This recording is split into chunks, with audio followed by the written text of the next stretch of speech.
Thanks for joining me for Wow Me Wednesday. I know it's kind of late, but I just finished up with watching TEDx Modesto, the very first TED event in Modesto. So it's really exciting, especially because this event happens all around the world, and we're lucky enough to have such amazing speakers, inspirational speakers and movers and shakers in our community to be able to share their insights with us. So tonight I want to share with you some of the standout speakers and some tips that I have gained from them that also, I believe, reiterate some of the tips that I've shared with you in the past. So first up, I want to really highlight Eric Young. He is with Love Our Cities. So he helped start Love Modesto. Oh yeah, here's the brochure from TEDx, by the way.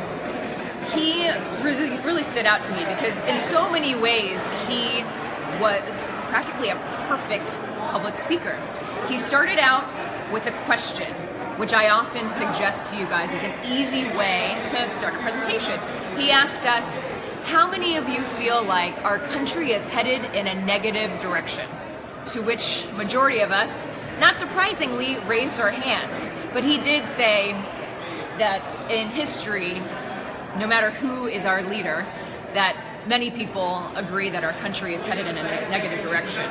This point, though, was brought up throughout the presentation and led to his point, the whole theme of the presentation, that we as individuals can alter the narrative of our country, that we can make a difference. He, on a side note regarding his body language, not as much of his message, I'll go back to that, but his body language is really conversational and comfortable to watch too.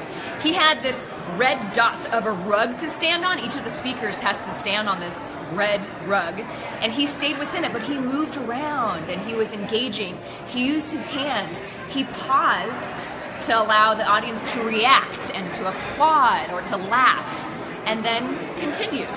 If he messed up or stumbled, he just continued going. It wasn't a big deal at all. He had really good slides. He showed images. There was one example he talked about of 9/11, where the country felt most unified. So he showed a photo of 9/11. The slides he used with words were just 2 or 3 words per slide. So it was really effective as to not distract us, the audience, from paying attention to him, but the slides complemented, I should say, what he had to say. He ended with a call to action, which then led back to the original question that he started off with. He told us to start with one baby step of getting to know our neighbors. If we start with loving our neighbors, we can strengthen our cities, and then we can take our country in a positive direction. So giving us a call to action for us to take responsibility. So I loved his speech. It was really inspiring. I also had to give a shout out to Elizabeth White, who talked about hunger, insecurity. Am I out of battery? Oh crap. It's still going. No, it's still live. Am I still live? Okay, my light went off. You can still see me. The beauty of live video. So hopefully you guys are still watching this.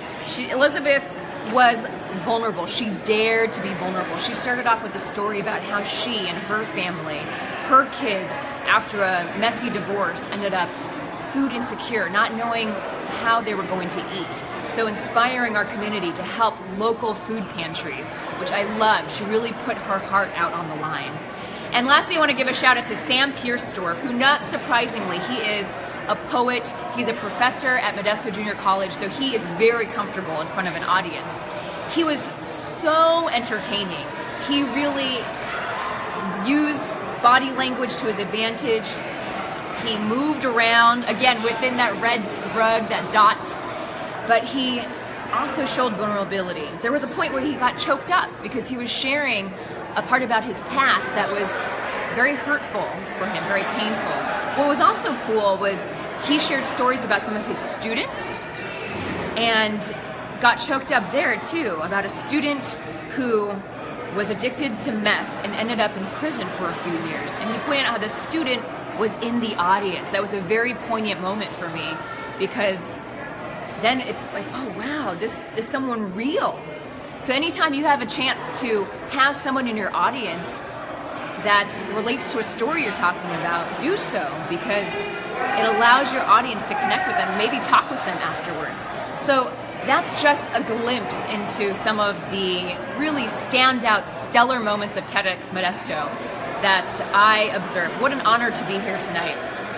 I hope these tips helped for you, and I will post the video of TEDx Modesto on my Facebook page if they offer it.